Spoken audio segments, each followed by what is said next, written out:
Imagine being the chairman of a successful real estate company, living an opulent life, only to be sentenced to death for financial fraud. That's the shocking reality for Truong My Lan, a Vietnamese billionaire and chairwoman of Van Thin Phat Holdings Group. This is not just any financial fraud, but the largest in Vietnam's history, amounting to a staggering $12.5 billion.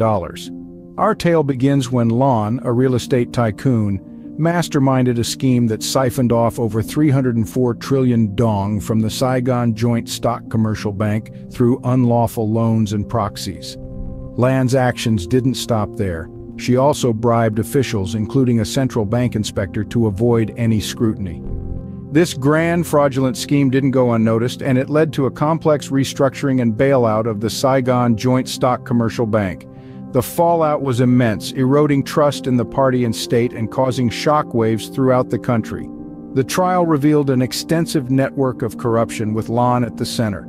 It also exposed the pervasive nature of corruption in Vietnam, where bribes are often required for basic services like medical care. But Lan's case was unique. It wasn't just about the bribery, it involved embezzlement, banking violations, and abuse of power.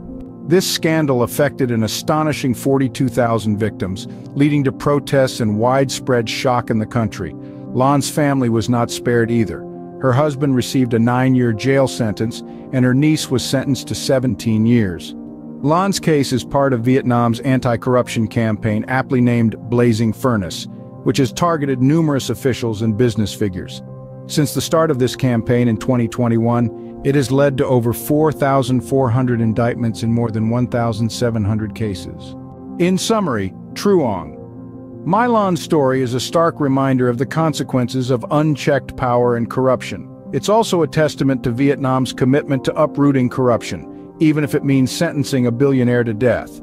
This case has not only shaken Vietnam, but has sent ripples across the globe, raising questions about the prevalence of corruption in the business world and the measures taken to combat it. The implications are far-reaching and will likely shape the future of Vietnam's political and economic landscape.